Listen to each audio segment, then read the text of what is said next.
ॐ सदाशिवसमारम्भां शङ्कराचार्यमध्यमाम् अस्मदाचार्यपर्यन्तां वन्दे गुरुपरम्पराम्।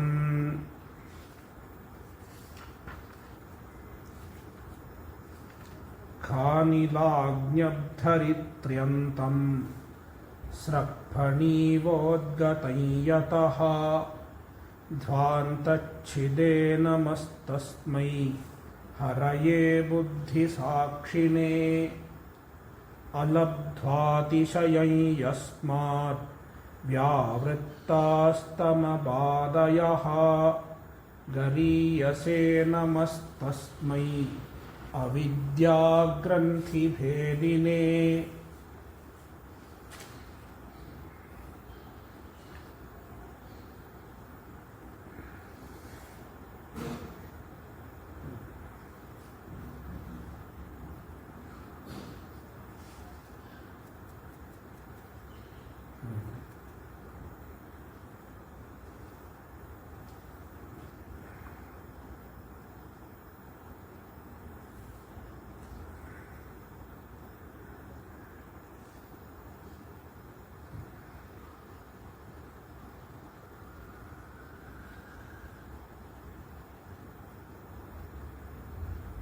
सप्तदशः श्लोकः अस्माभिर्विचारितः इति मन्ये। इदानीम् अष्टादशः श्लोकः न तन्न तस्मादूर्ध्वम् अपि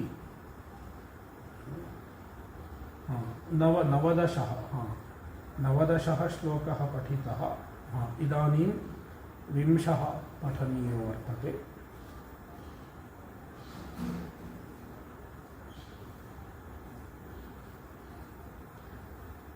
ज्ञानाभ्युपगमेऽपि न दोषः यतः 20तमस्य श्लोकस्य अयं सम्बन्धः। इतः पूर्वं कर्म मुक्तिसाधनम् इति प्रतिपादयद्भिः पूर्वपक्षिभिः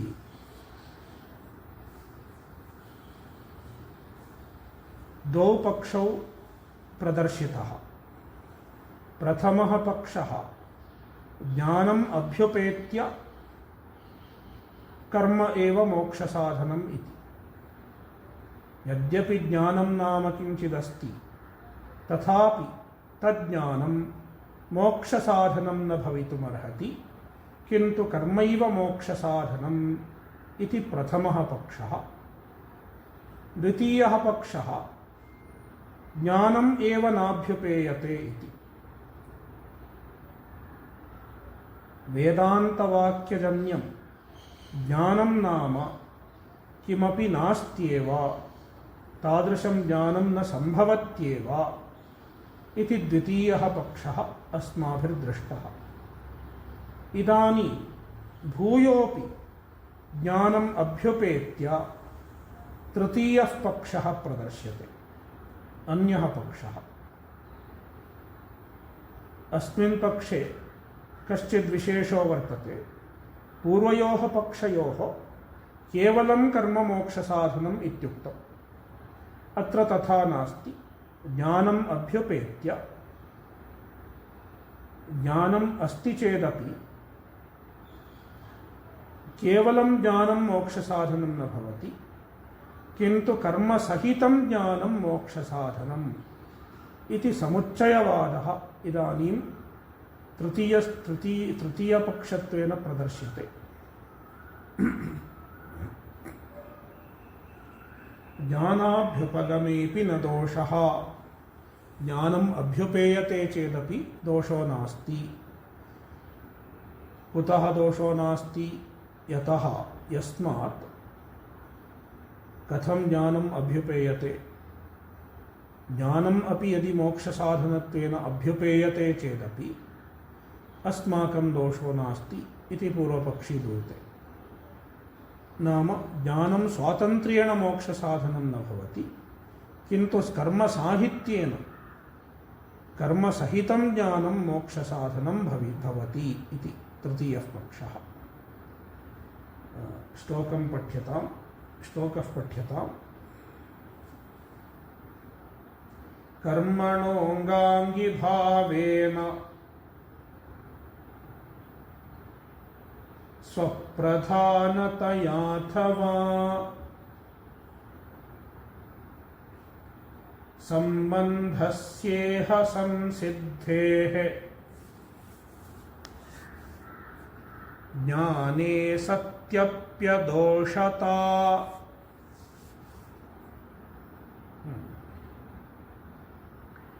कर्मणः अंगांगिभावेन इत्युक्ते कर्मणः अंगभावेन वा अंगिभावेन वा।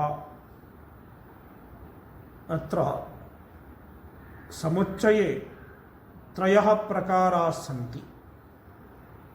प्रथमः प्रकारः कर्म अंगी भवति, ज्ञानं तस्य अंगं भवेत्। इत्युक्ते अस्मिन् समुच्चये कर्मणः प्राधान्यं स्यात्, ज्ञानं गौणं भवेत् इति प्रथमः प्रकारः। अथवा द्वितीयः प्रकारः कर्म अंगं भवेत्, ज्ञानम् अंगी भवेत् इति द्वितीयः प्रकारः। इत्युक्ते ज्ञानस्य प्राधान्यं भवेत्, कर्म तस्य अंगम् इत्युक्ते गौणं तत्सहायकम् इति। तृतीयः पक्षः उभयोः समप्राधान्यम्, उभयोः समानं प्राधान्यम् इति तृतीयः पक्षः, तृतीयः प्रकारः।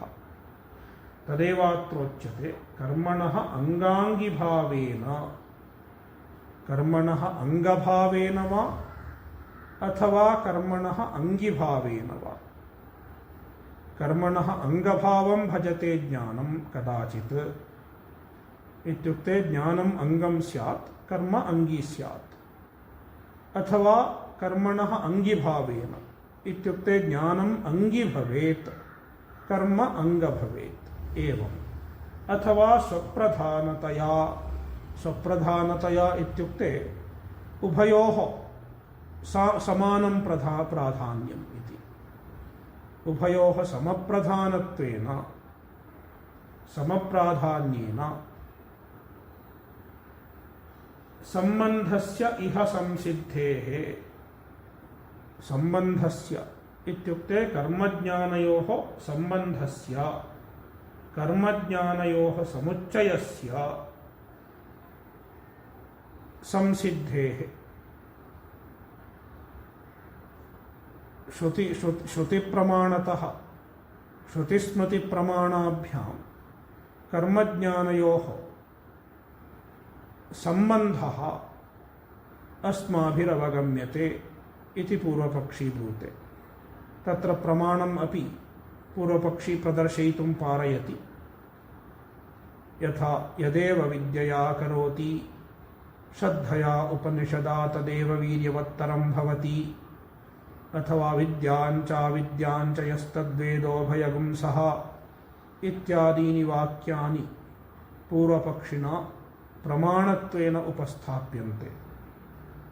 तस्मात् प्रमाणैः एव कर्मज्ञानयोः सम्बन्धस्य इत्युक्ते समुच्चयस्य संसिद्धिर्भवति। तस्मात् ज्ञाने सत्यपि अदोषता, ज्ञाने सति अपि, ज्ञाने अभ्युपगते सत्यपि कर्मणा एव मोक्षः इत्यत्र दोषो नास्ति। कर्ममोक्षसाधनम् इत्यभ्युपगमे दोषः नास्ति। कर्म विना मोक्षो न सिद्ध्यति इत्यत्र दोषो नास्ति इति पूर्वपक्षिणः अभिप्रायः। व्याख्यानं पश्यामः। एवं केवलेभ्यः कर्मभ्यः कैवल्यं न सिद्धवस्तुविषयं ज्ञानम् अस्ति इत्युक्तम्। अयं द्वितीयः पक्षः। द्वितीये पक्षे किं प्रदर्शितमासीत्? सिद्धवस्तुविषयं ज्ञानं न अस्ति। सिद्धवस्तुविषयं ज्ञानं शास्त्रप्रतिपाद्यं न सम्भवत्येव। तस्मात् केवलेभ्यः कर्मभ्यः कैवल्यम् इति पक्षः एतावत्पर्यन्तं प्रदर्शितः। इदानीं ज्ञानाभ्युपगमेति न तावन्मात्रं कैवल्यसाधनम्। इदानीं किमुच्यते? तृतीयः पक्षः कथ्यते। अस्मिन् पक्षे ज्ञानाभ्युपगमे अपि यद्यपि सिद्धवस्तुविषयकं ज्ञानम् अभ्युपेयते तथापि न तावन्मात्रं कैवल्यसाधनम्। ज्ञानम् एव कैवल्यसाधनं न भवितुमर्हति। किन्तु कर्मसमुच्चितं ज्ञानं कैवल्यसाधनं भवति इति उत्तरश्लोकसम्बन्धमाह। इति उत्तरश्लोकस्य सम्बन्धः। अयं सम्बन्धः ग्रन्थकृद्भिः स्वयमेवोच्यते। ज्ञानाभ्युपगमेति न दोषः इति। ज्ञानाभ्युपगमे अपि ज्ञानम् अभ्युपेयते चेदपि अस्माकं दोषो नास्ति। कर्ममोक्षसाधनं भवति, न केवलं ज्ञानम् इत्यत्र दोषो नास्ति। यतः इति सम्बन्धः प्रदर्शितः। कर्मणोऽङ्गाङ्गिभावेन स्वप्रधानतयाथवा सम्बन्धस्येह संसिद्धेः ज्ञाने सत्यप्यदोषता इति।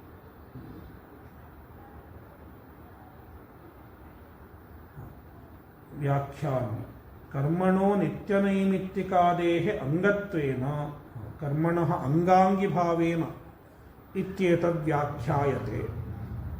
कर्मणः नित्यनैमित्तिकादेः अङ्गत्वेन कर्मणः अङ्गाङ्गिभावेन इत्यत्र अङ्गभावेन अङ्गिभावेन च इति अवगन्तव्यम्। कर्मणः नित्यनैमित्तिकादेः तत्र कर्म कीदृशं कर्मोच्यते इति चेत् नित्यनैमित्तिकादेः कर्मणः। नित्यं कर्म, नैमित्तिकं कर्म, प्रायश्चित्तम् अपि कर्म स्वीकार्यं भवति। एतादृशस्य कर्मणः अङ्गत्वेन ज्ञानस्य अत्र ज्ञानम् अङ्गं भवति, कर्म अङ्गी भवति। एवं मोक्षसाधनं भवितुमर्हति। कर्मज्ञानयोः समुच्चयः इति एकः प्रकारः। समुच्चये प्रथमः प्रकारः एवमुच्यते। तत्र किं प्रमाणं? ज्ञानम् अङ्गं भवेत्, कर्म अङ्गी भवेदित्यत्र किं प्रमाणम् इति चेत् तत्र प्रमाणमुपस्थाप्यते। यदेव विद्यया करोति इति वाक्यात् यदेव विद्यया करोति श्रद्धया उपनिषदा इति छान्दोग्यवाक्यं वर्तते। तत्र विद्यया करोति इति विद्यया इति तृतीयान्तं वर्तते। विद्यया इति तृतीया विभक्तिः, तृतीयान्तं। यत् कर्म विद्यया सह क्रियते, तृतीयान्तं। तत्र किम् अवगन्तव्यं? सहयुक्ते अप्रधाने इति तृतीया विभक्तिः। इति चेत् तत्र विद्या अप्रधाना भवति इत्युक्ते ज्ञानम् अप्रधानं भवति, गौणं भवति इत्यवगन्तुं शक्यते तृतीया विभक्तेः। तस्मात् यदेव विद्यया करोति इति वाक्यं ज्ञानस्य अङ्गत्वे प्रमाणं। ज्ञानं कर्मणः अङ्गत्वेन अनुष्ठेयम् इत्यत्र इदं प्रमाणं भवितुमर्हति। अयं प्रथमः पक्षः, समुच्चयवादे प्रथमः पक्षः।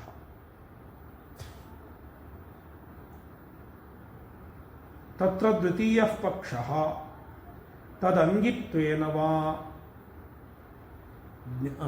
तदंगित्वेन ज्ञानम अंगित्वेन भवेत् कर्म अंगम भवेत् इत्युक्ते कर्म गौणं स्यात् ज्ञानं प्रधानं स्यात्। एवं द्वितीयः समुच्चयपक्षः। अत्रापि प्रमाणम् उद्ध्रियते। किं तत् प्रमाणमिति चेत् यज्ञेन विविदिषन्ति इत्यादि वाक्येभ्यः यज्ञेन दानेन तपसा अनाशकेन तमेतं वेदानुवचनेन ब्राह्मणा विविदिषन्ति यज्ञेन दानेन तपसा अनाशकेन इति वाक्यं विविदिषा वाक्यम् इति कथ्यते।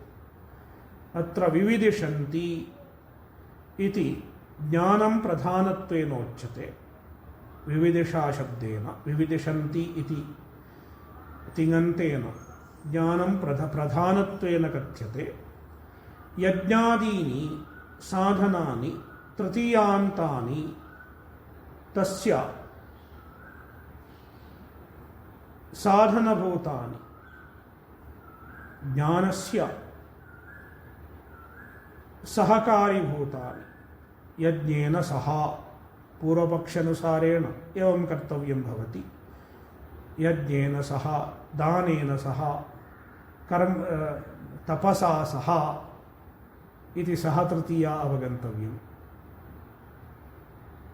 एतैः सह विविदिषन्ति इति एतैः सह ज्ञानम् अनुतिष्ठन्ति अनुष्ठातुमिच्छन्ति इति पूर्वपक्षानुसारेण अस्य व्याख्यानं भवेत्। तत्र यज्ञेन इत्यादीनि तृतीयान्तानि सन्ति। तस्मात् सहयुक्ते अप्रधाने इति तेषां यज्ञादीनां कर्मणाम् अप्रधानत्वम् अत्र अवगम्यते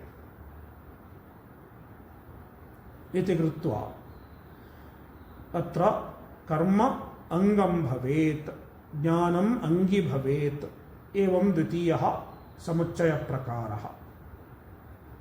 अपि च स्वप्रधानतया तृतीयः पक्षः कथ्यते समुच्चये। सः कीदृशः? उभयोः समानं प्राधान्यं भवेदिति। तत्र किमपि गौणं नास्ति, उभयोः समानं प्राधान्यं। तत्कथम् इति चेत् विद्याञ्च विद्याञ्च यस्तद्वेदोभयं सः इत्यादि श्रुतिभ्यः विद्याञ्च अविद्याञ्च उभयं सः वेद इत्युक्ते उभयं सः अनुतिष्ठति इति। इदं वाक्यम् ईशावास्योपनिषदन्तर्गतम् इदं वाक्यम् उभयोः समप्राधान्ये प्रमाणत्वेन उद्ध्रियते। इत्यादि श्रुतिभ्यः परस्परं सम्बन्धस्य, अत्र सम्बन्धस्य इति मूले वर्तते, सम्बन्धस्य इत्यस्य समुच्चयस्य इत्यर्थः। कर्मज्ञानयोः ज्ञानकर्मणोः सम्बन्धः इत्युक्ते समुच्चित्य अनुष्ठानम्। इह इत्युक्ते कैवल्ये फले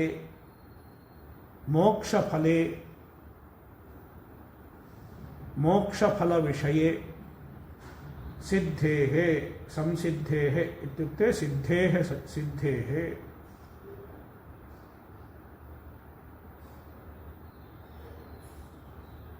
सत्यपि ज्ञाने कर्मणः कैवल्यसाधनत्वे न कश्चित् दोषः इत्याह।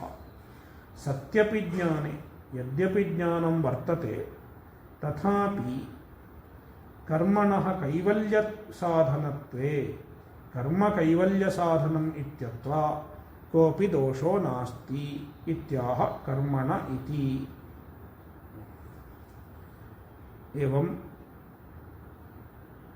तृतीयः कर्म एव कर्ममोक्षसाधनम् इत्यत्र तृतीयः पक्षः समुच्चयवादः। तत्रापि त्रयः प्रकाराः सन्ति। कथं समुच्चयः करणीयः इत्यत्र त्रयः प्रकाराः सन्ति। केषाञ्चिन्मते प्रथमः प्रकारः, केषाञ्चिन्मते द्वितीयः, केषाञ्चिन्मते तृतीयः इति। इदानीं पूर्वपक्षी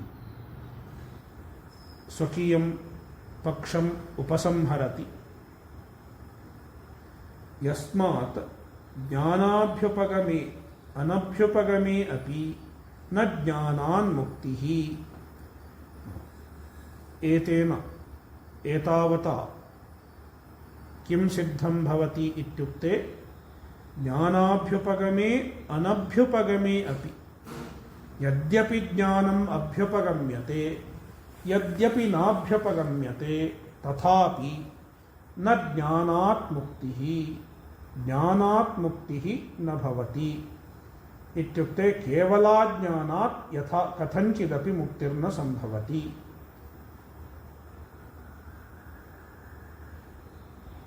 मोक्षसाधनत्वेन कर्म सर्वैरप्युररीकार्यम् एव भवति इत्यभिप्रायः।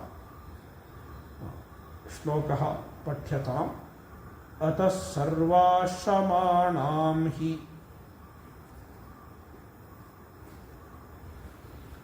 वाङ्मनः कायकर्मभिः स्वनुष्ठितैर्यथाशक्ति मुक्तिः स्यान्नान्यसाधनात्।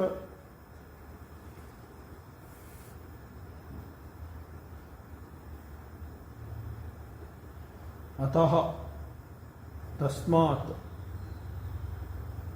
सर्वाश्रमाणां हि सर्वेषाम् आश्रमाणां ब्रह्मचर्ये वा गार्हस्थ्ये वा सन्न्यासे वा वानप्रस्थे वा सर्वस्मिन्नप्याश्रमे कर्म एव मोक्षसाधनं भवति। कीदृशं कर्म? वाङ्मनः कायकर्मभिः स्वनुष्ठितैः। वाङ्मनः कायकर्मभिः कानिचन कर्माणि वाचा अनुष्ठीयन्ते, कानिचन मनसा, कानिचन कायेन अनुष्ठीयन्ते इति। एवं त्रिविधैः कर्मभिः कायेन कायिकैः वाचिकैः मानसैश्च त्रिविधैः कर्मभिः यथाशक्तिस्वनुष्ठितैः एतानि कर्माणि यथाशक्ति अनुष्ठेयानि। स्वनुष्ठितैः मुक्तिः स्यात् न अन्यसाधनात्। कर्मणा एव मुक्तिः स्यात्, अन्यसाधनात् मुक्तिः न स्यात्। कर्म विना मुक्तिर्न स्यात् इति पूर्वपक्षस्य उपसंहारः। व्याख्यानं। निरपेक्षं ज्ञानं मुक्तिसाधनं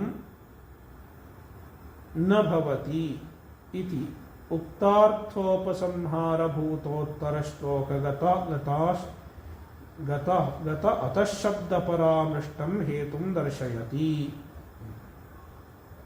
उत्तरश्लोके इत्युक्ते अस्मिन् श्लोके 21तमे श्लोके यः अतः शब्दो वर्तते, अतः इति, तत्र अतः शब्देन कश्चन हेतुः परामृश्यते।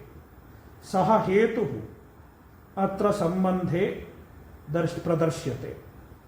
यस्मात् ज्ञानाभ्युपगमे अनभ्युपगमेऽपि न ज्ञानान्मुक्तिः। अतः इत्यनेन अयमेव हेतुः प्रदर्शितो भवति, परामृष्टो भवति। नान्यसाधनात्, अत्र नान्यसाधनत्वादित्यस्ति व्याख्याने। नान्यसाधनात् इति पाठः साधीयानिति भाति।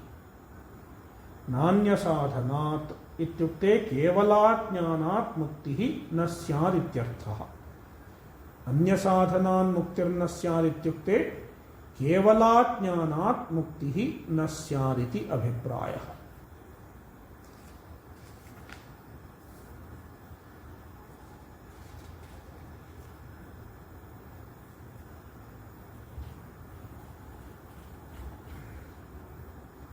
अग्रिमस्य श्लोकस्य सम्बन्धः अग्रिमात् श्लोकादारभ्य सिद्धान्ती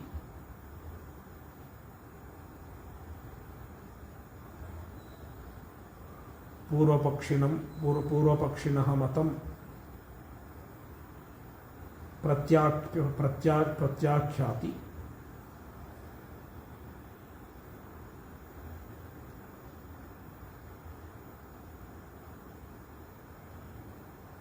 असदर्थ प्रलापोऽयम् इति दूषण संभावनाय आह। अयम् इत्युक्ते यत् पूर्वपक्षिणा एतावत्पर्यन्तमुक्तम् अयम् असदर्थ प्रलापः। यः पूर्वपक्षिणा उक्तं तत्सर्वम् असत्। असदर्थ प्रलापः इत्युक्ते निरर्थकः प्रलापः। असदर्थः इत्युक्ते निरर्थकः। अस्य कोऽप्यर्थो नास्ति, वस्तुभूतः कोऽप्यर्थो नास्ति। तादृशः प्रलापः अयम्। तादृशानि वचनानि इमानि इति दूषणसंभावनाय, तस्मादस्य दूषणं संभवति इति आदौ सिद्धान्ती सूचयति। अस्य दूषणं संभवति इति आदौ सिद्धान्ती दूषयति। तस्मात् सिद्धान्ती ब्रूते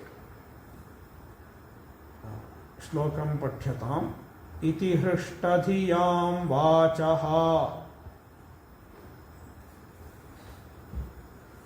स्वप्रज्ञात्मात चेतसाम्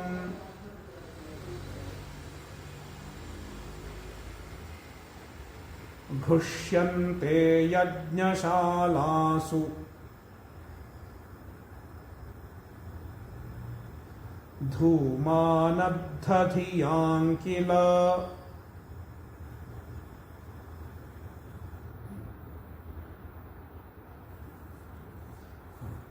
अनेन श्लोकेन सिद्धान्ती पूर्वपक्षिणं परिहसति, उपहसति।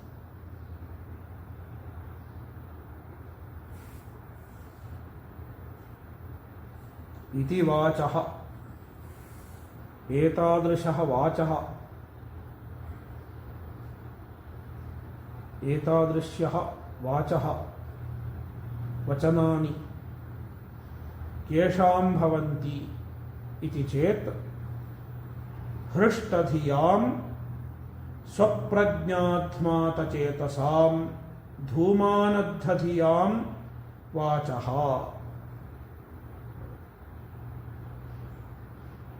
त्रयैः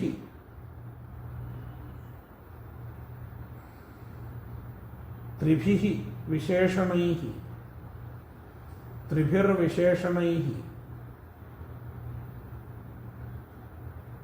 कर्मनिष्ठाः परिहस्यन्ते। ते कर्मनिष्ठाः, कर्मठाः, ते कीदृशाः इति उक्ते सति हृष्टधियां, तेषां धीः, तेषां मनः हृष्टं भवति, धीः हृष्टा भवति।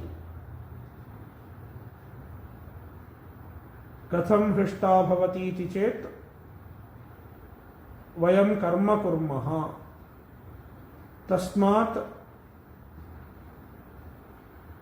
कर्मणा एव अस्माकं मोक्षप्राप्तिर्भविष्यति इति विचिन्त्य, इति परिकल्प्य तेषां मनांसि हृष्टानि भवन्ति। तस्मात् ते हृष्टधियः इत्युच्यन्ते। कर्म मोक्ष साधनम् इति चिन्तयन् तेषां मनांसि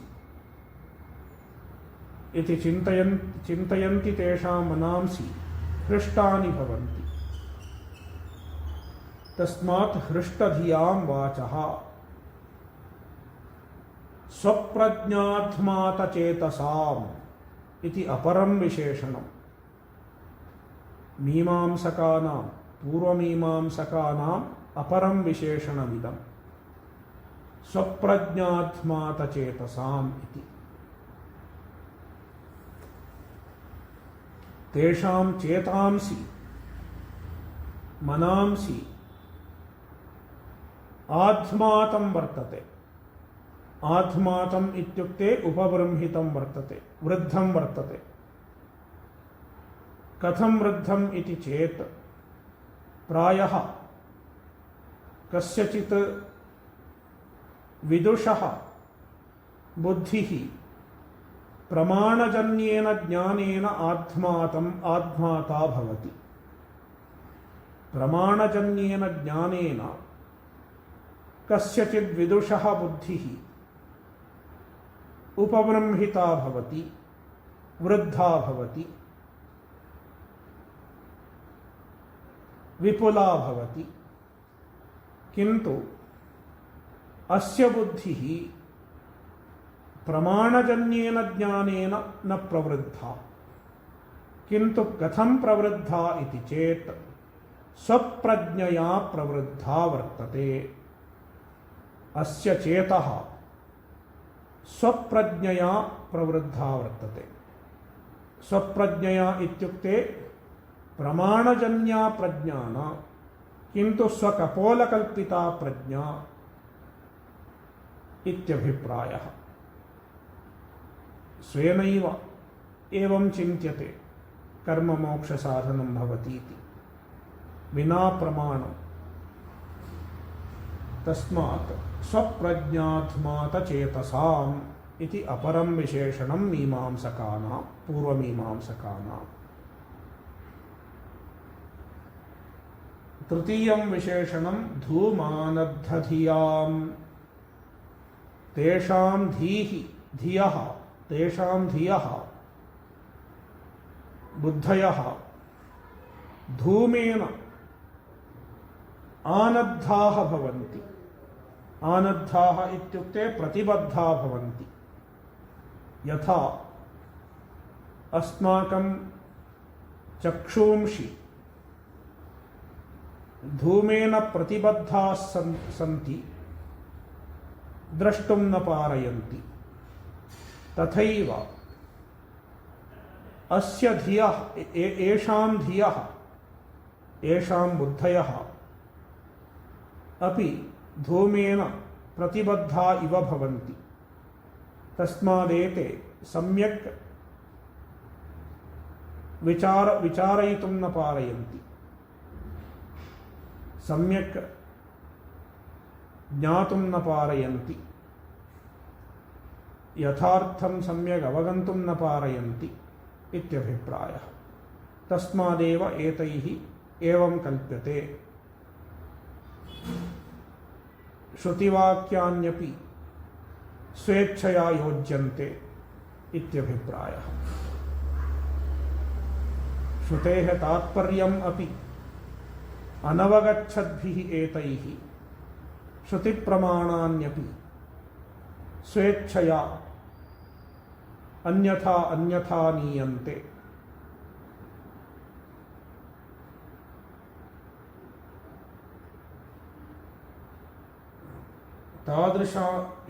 तादृशानाम् एतेषां कर्मठानां वाचः,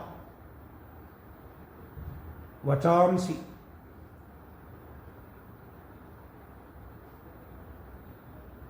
यज्ञशालासु घुष्यन्ते।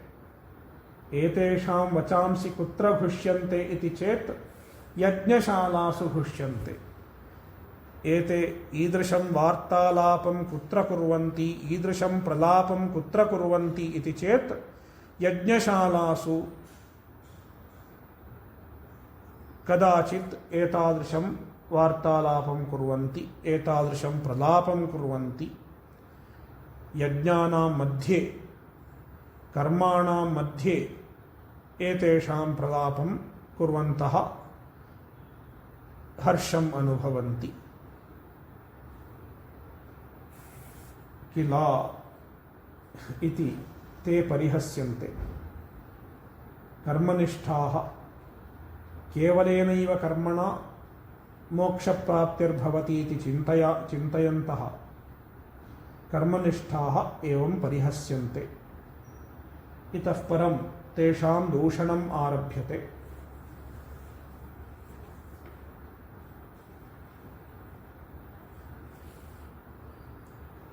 त्रयोविंशः श्लोकः, तस्य सम्बन्धः दूषणोपक्रमावधि ज्ञापनाय आह। दूषणोपक्रमावधि ज्ञापनाय आह। दूषणस्य उपक्रमः इत्युक्ते दूषणस्य आरम्भः, तस्य अवधिः ज्ञापनीया भवति, तस्य अवधिः ज्ञापनीयो भवति। इत्युक्ते इतः परं दूषणम् इति। दूषणस्य आरम्भस्य अवधिः, न तु दूषणस्य पर्यवसानस्य अवधिः। दूषणस्य आरम्भः इतः आरभ्यते इति दूषणारम्भस्य स्थानं, सीमा इदानीं प्रदर्श्यते।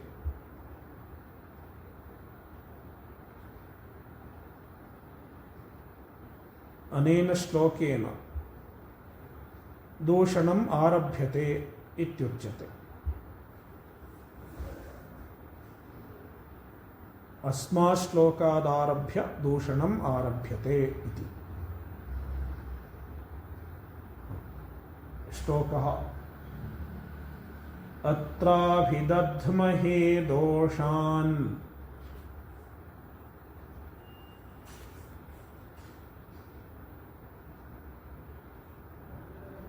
क्रमशो न्यायबृंहितैः वचोभिः पूर्वपक्षोक्ति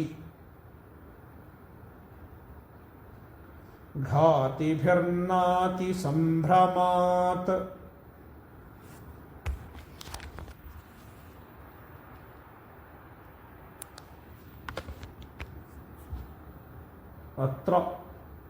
अत्र इत्युक्ते अस्मिन् पूर्वपक्षे।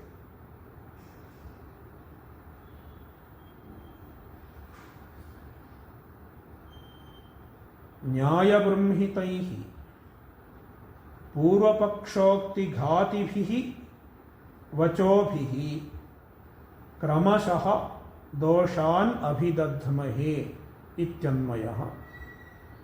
अत्र दोषान् अभिदध्महे इति सिद्धान्ती ब्रूते। वयं सिद्धान्तिनः अस्मिन् पूर्वपक्षे दोषान् अभिदध्महे, दोषान् वदामः।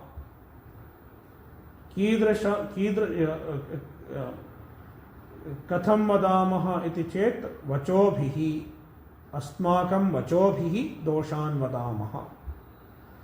अस्माकं वचांसि कीदृशानि भवेयुः इति चेत् न्यायबृंहितैः। अस्माकं वचांसि वाक्यानि न्यायबृंहितानि भवन्ति। वयम् अन्याय्यं किमपि न वदामः, युक्तिविहीनं किमपि न वदामः, किन्तु सर्वं युक्तियुक्तं प्रामाणिकम् एव वदामः इति सिद्धान्ती प्रतिजानीते। अपि च पूर्वपक्षोक्तिघातिभिः अस्माकं वचांसि पूर्वपक्षोक्तिघातीनि भवेयुः। पूर्वपक्षोक्तिविघटकानि भवेयुः। तादृशानि वचांसि अस्माभिः प्रयुज्यन्ते।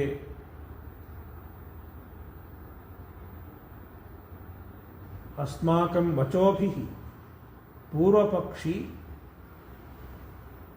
पराजितो भवेत्, दूषितो भवेत्, खंडितो भवेत् इत्यभिप्रायः।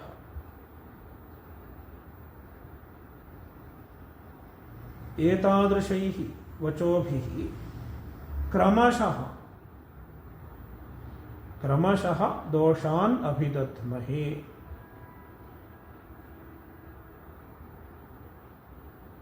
एकैकशः दोषान् अभिदध्महे। कः दोषः, प्रथमः कः दोषः, कः द्वितीयः दोषः, कः, एवं क्रमशः दोषान् अभिदध्महे। न अतिसंभ्रमात्, वयम् अतिसंभ्रमात् दोषान् न अभिदध्महे। इत्युक्ते अत्र अस्माकं पूर्वपक्षखण्डने अतिसंभ्रमः नास्ति। अतिसंभ्रमः नास्ति इत्युक्ते केवलं पूर्वपक्षिणः खण्डनं करणीयम् इति अस्माकम् इच्छा नास्ति। पूर्वपक्षी खण्डनीयः इत्येव अस्माकम् इच्छा न। कदाचित् विजयार्थं वादः क्रियते, पूर्वपक्षी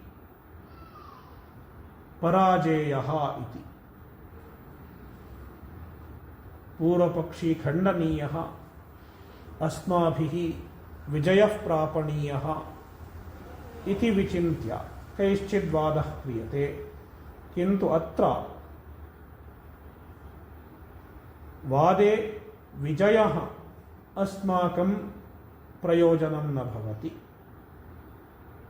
अस्माकम् अभिलषितो न भवति। किन्तु अस्माकम् इच्छा कीदृशी वर्तते इति चेत् सत्यं किं, यथार्थं किम् इत्यवगन्तव्यम्।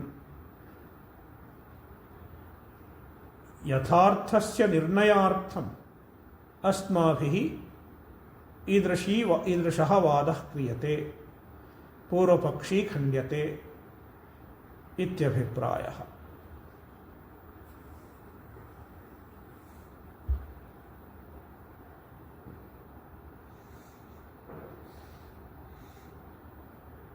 सम्प्रति व्याख्यानं। सम्प्रति संभावितदोषान् प्रकटीकर्तुम् उत्तरग्रन्थसन्दर्भः इति तात्पर्यम् आह। अस्य श्लोकस्य तात्पर्यं संभावितदोषान् प्रकटीकर्तुम् अस्मिन् पूर्वपक्षे ये दोषाः सन्ति, ये दोषाः पूर्वं संभाविता भवन्ति। संभाविताः इत्युक्ते पूर्वस्मिन् श्लोके 22 श्लोके पूर्वपक्षिणः मते दोषाः सन्ति इति दोषाः संभाविता भवन्ति। ते संभाविताः श्लोकाः इतः परं प्रकटीकरणीयाः। तस्मात् उत्तरग्रन्थसन्दर्भः अत्र संभावितानां दोषाणां प्रकटीकरणार्थः भवति इति उत्तरग्रन्थसन्दर्भस्य तात्पर्यम् अनेन श्लोकेन सूच्यते। व्युत्क्रमदोषं परिहरति। अत्र क्रमशः इत्यनेन व्युत्क्रमदोषः परिह्रियते। इत्युक्ते कदाचित् केचित् यदा कञ्चित् विषयम् उपस्थापयन्ति तदा ते कथम् उपस्थापयन्ति इति चेत् तत्र क्रमः न स्यात्। यद् अन्ते भवितव्यं तत् आदौ स्थाप्यते, यद् आदौ वक्तव्यं तद् अन्ते उच्यते अथवा मध्ये उच्यते। एवं केषाञ्चित् विषयप्रख्यापनावसरे, विषयप्रस्तावनावसरे व्युत्क्रमः भवितुमर्हति। इत्युक्ते क्रमव्यत्ययः भवितुमर्हति। किन्तु अत्र तथा न क्रियते। किन्तु क्रमात् उच्यते, क्रमशः उच्यते। स्वपक्षस्थापन उपयोगी न्याय संपन्नतां दर्शयति न्यायबृंहितैः इति। न केवलम् एतावदेव परपक्ष प्रतिक्षेप सामर्थ्यम् अपि अस्ति इत्याह। अस्माभिः यदा अयं विषयः उपस्थाप्यते तदा न्यायपूर्वकम् उपस्थाप्यते, अपि च अस्माकं वाक्यानि परपक्ष प्रतिक्षेप समर्थानि अपि भवन्ति इति। परपक्षस्य प्रतिक्षेपणे इत्युक्ते निरसने अस्माकं वाक्यानि समर्थानि भवेयुः इत्यभिप्रायः।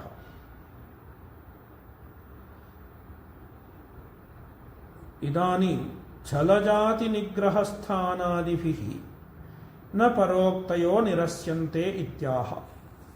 कदाचित् वादकथायां छलजातिनिग्रहस्थानादीनि प्रयुज्यन्ते परपक्षस्य खण्डनार्थं। परपक्षस्य खण्डनार्थं छलजात्यादीनि प्रयुज्येयुः। तत्र तादृशीषु वादकथासु वादिना किं प्रयोजनम् अपेक्षते इति चेत् तत्र यथार्थनिर्णयः, तत्त्वनिर्णयः तेषाम् उद्देश्यो न भवति, किन्तु पूर्वपक्षी प्रतिक्षेप्तव्यः, खण्डनीयः, अस्माभिर्जेतव्यम् इत्येव तेषां प्रयोजनं भवति। तदर्थं तैः जयार्थं छलजात्यादीनि उपयुज्यन्ते। अत्र छलं नाम किं, जातिः नाम किम् इत्येतत् टिप्पण्यां व्याख्यातं वर्तते।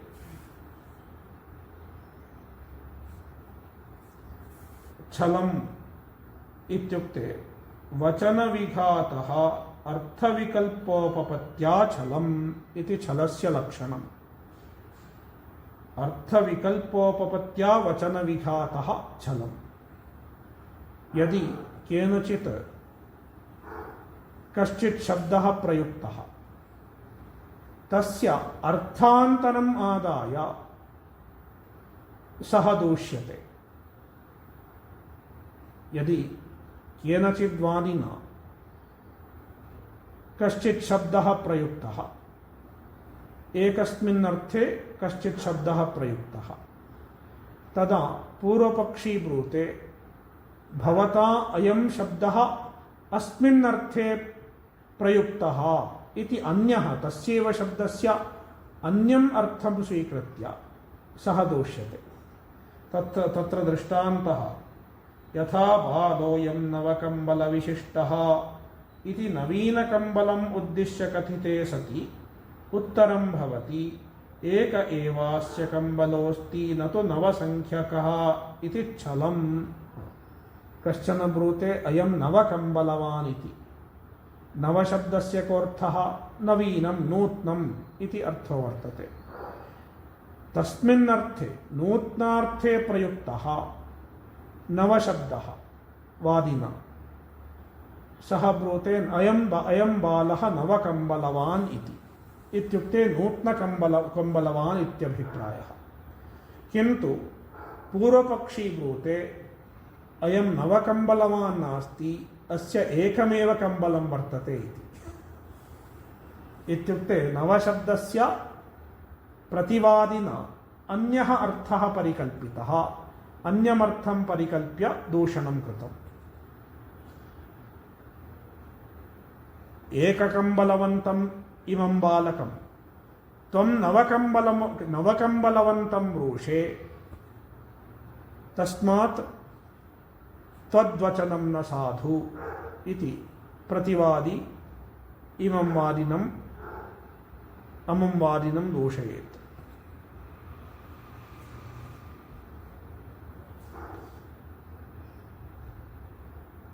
एवं दूषणम् एव छलम् इत्युच्यते। इत्युक्ते प्रयुक्तस्य शब्दस्य अविवक्षितं कञ्चिदर्थम् आदाय दूषणोपादानम्। अयमेव छलः, छलम् इत्युच्यते। इदमेव छलम् इत्युच्यते। जातिः, जातिः इत्युक्ते असदुत्तरं जातिः इति। असदुत्तरम् इत्युक्ते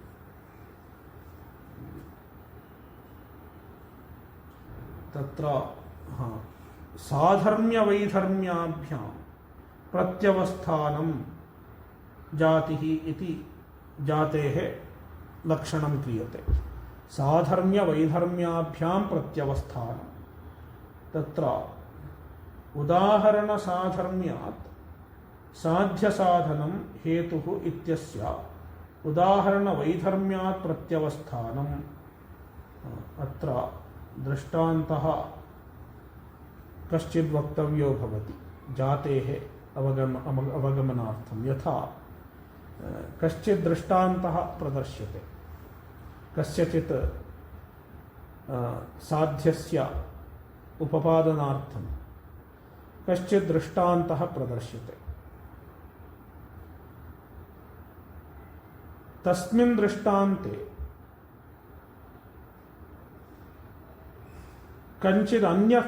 कश्चित् अन्यः अंशो वर्तते, यत्र दृष्टान्तस्य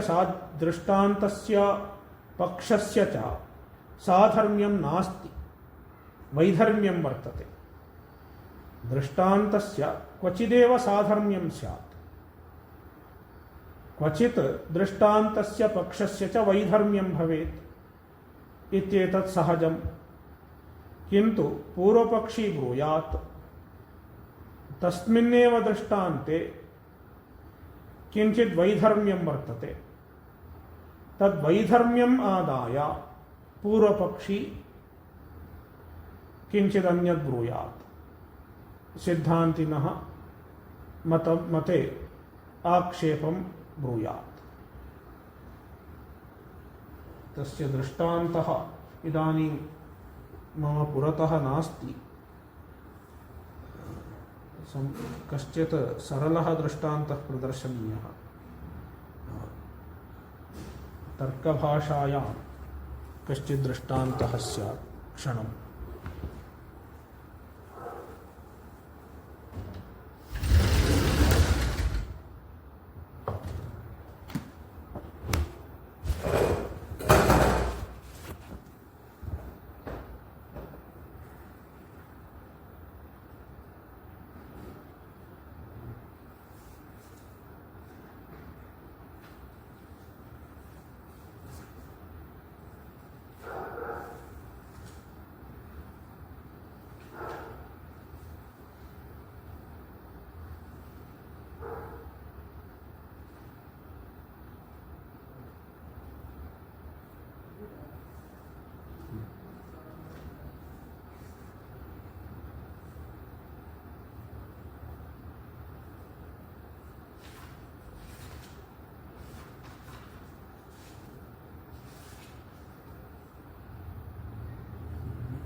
यथा इदानीं जातेः कश्चित् दृष्टान्तः प्रदर्श्यते। कश्चन वादी ब्रूते शब्दः अनित्यः इति। शब्दः अनित्यः, तत्र हेतुः कृतकत्वादिति। शब्दः अनित्यः कृतकत्वात्, दृष्टान्तः घटवत् इति। दृष्टान्तः घटवत् इति। अत्र शब्दः इति पक्षः, घटः दृष्टान्तः। शब्दस्य पक्षस्य घटस्य दृष्टान्तस्य च साधर्म्यं किं? कृतकत्वं। कृतकत्वं साधर्म्यं वर्तते।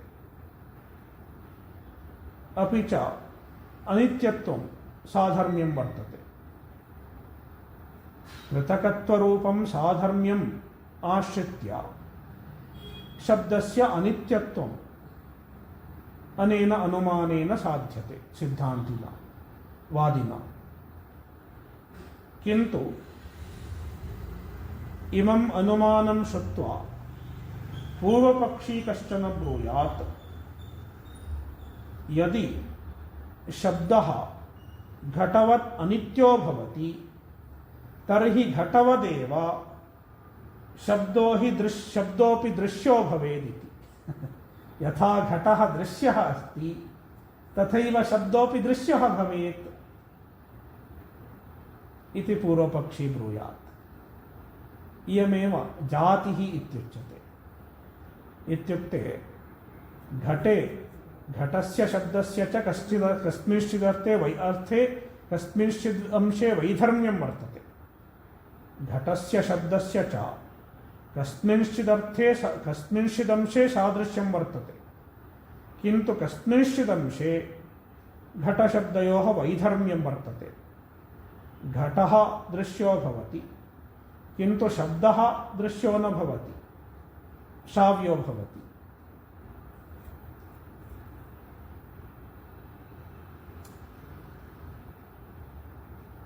किन्तु वैधर्म्यांशम् आश्रित्य पूर्वपक्षी प्रत्यवतिष्ठते।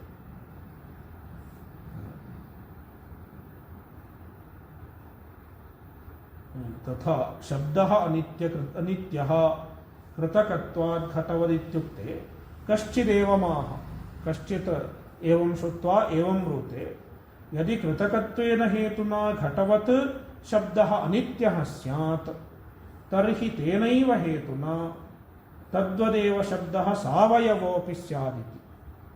तेनैव हेतुना इत्युक्ते कृतकत्वेन हेतुना। सिद्धान्ती ब्रूते, अत्र स्पष्टतया वदामि, सिद्धान्ती ब्रूते शब्दः अनित्यः कृतकत्वात् घटवत् इति। तदा प्रतिवादी किं ब्रूयात्?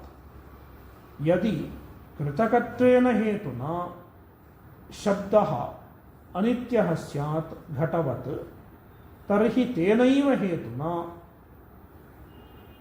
घटः घटवत् शब्दोऽपि सावयवः स्यादिति। शब्दोऽपि सावयवः स्यात् तेनैव हेतुना इति।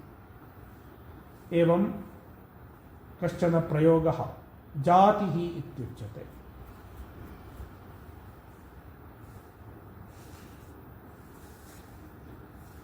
यः दृष्टान्तः सिद्धान्तिना प्रयुक्तः उपस्थापितः तस्मिन्नेव दृष्टान्ते यत् वादिना अनपेक्षितः यः अंशो वर्तते सः तेनैव हेतुना पूर्वपक्षिणा साध्यते। ईदृशं प्रत्यवस्थानं जातिः इत्युच्यते। इदमेव असदुत्तरम् इत्यपि कथ्यते। छलजात्यादीनां प्रयोगः अत्र सिद्धान्तिना वादेन क्रियते। कुतः न क्रियते इत्युक्ते अस्माकं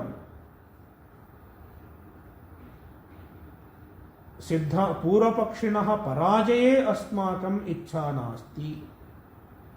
पूर्वपक्षी पराजयं प्राप्नोतु इति अस्माभिर्नेष्यते, किन्तु अस्माकम् उद्देश्यः कः इत्युक्ते तत्त्वनिर्णयावसानं।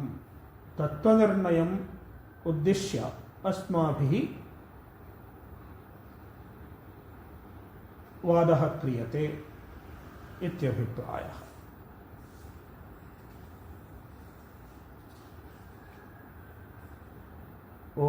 पूर्णमदः पूर्णमिदं पूर्णात् पूर्णमुदच्यते पूर्णस्य पूर्णमादाय पूर्णमेवावशिष्यते। ओम शांति शांति शांति। हरि ओम।